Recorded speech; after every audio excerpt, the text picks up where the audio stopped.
Halo, shalom saudara-saudaraku yang dicintainya tanpa syarat, yang dikasihinya tanpa batas, dan yang diberkatinya tanpa sebab.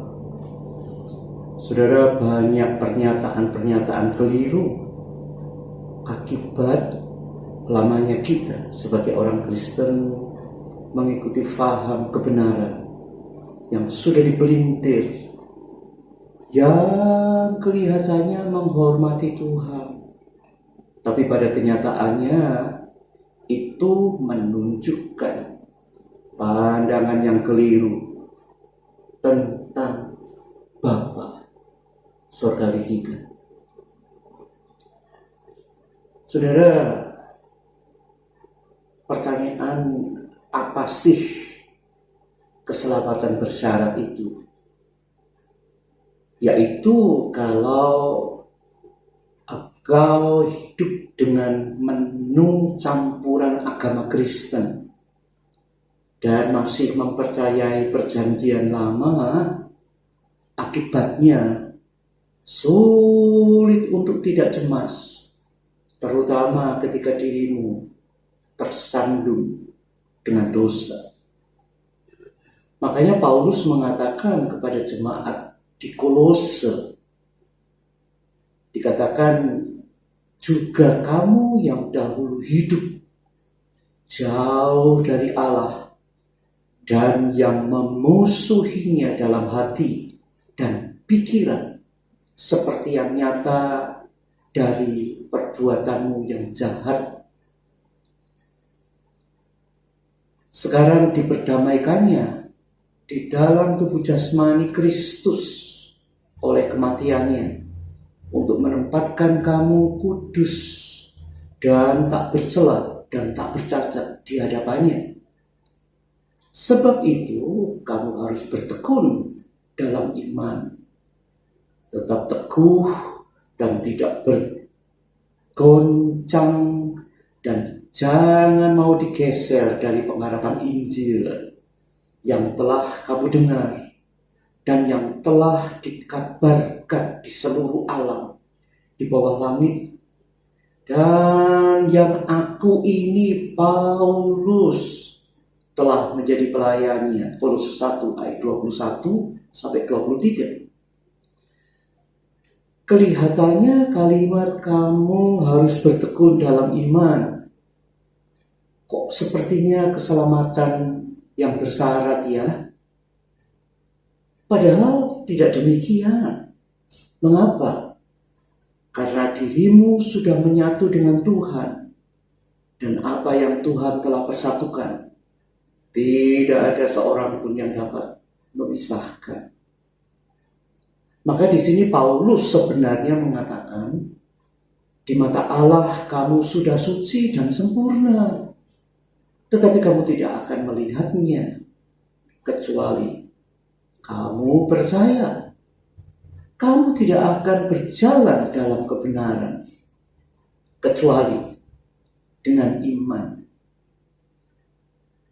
Dirimu mungkin bertanya, bagaimana aku bisa percaya diriku kudus ketika hidup ini masih sangat rusak dan kacau?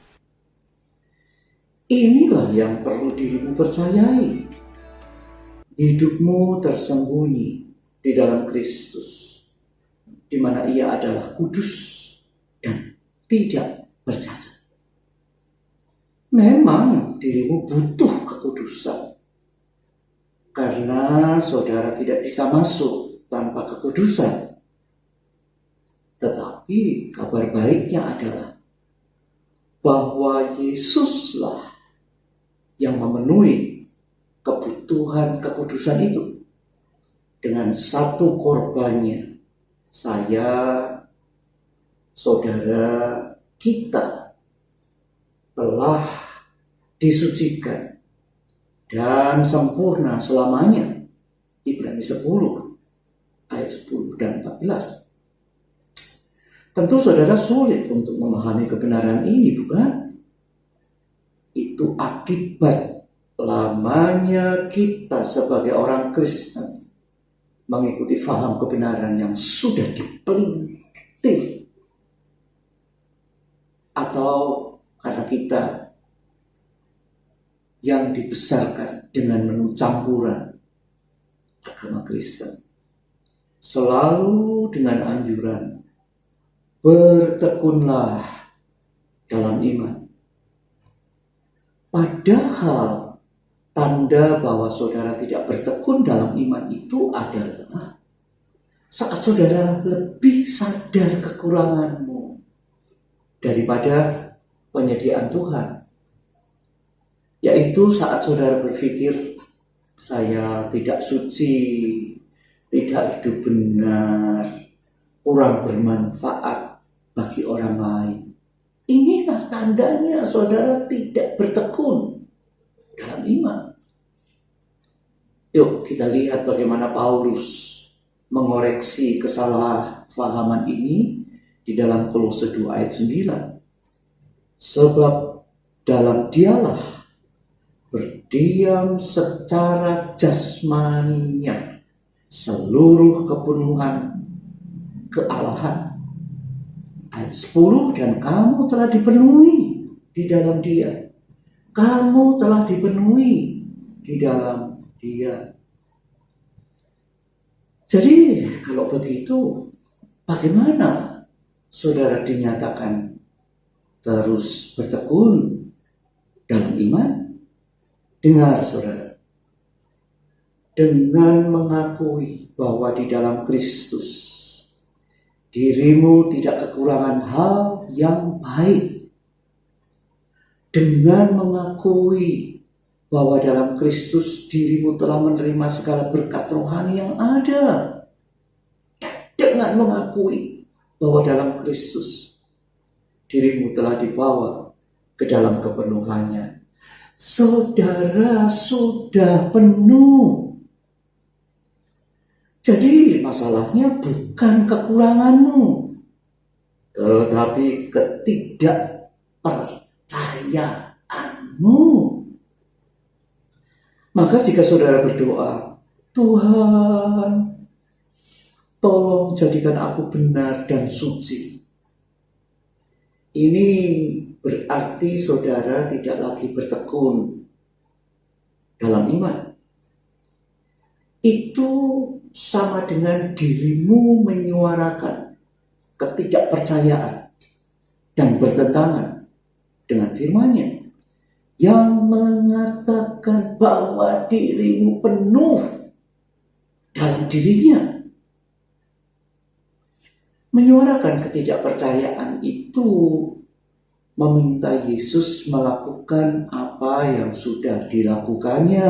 Padahal dengan mengakui bahwa di dalam Kristus dirimu tidak kekurangan hal yang baik, dengan mengakui bahwa dalam Kristus dirimu telah menerima segala berkat rohani yang ada, dengan mengakui bahwa dalam Kristus dirimu telah dibawa ke dalam kepenuhannya, akibatnya saudara dipenuhi dengan terima kasih, dengan syukur, dengan pujian, dengan penyembahan yang tidak lagi berbau keharusan kepadanya. Untuk apa?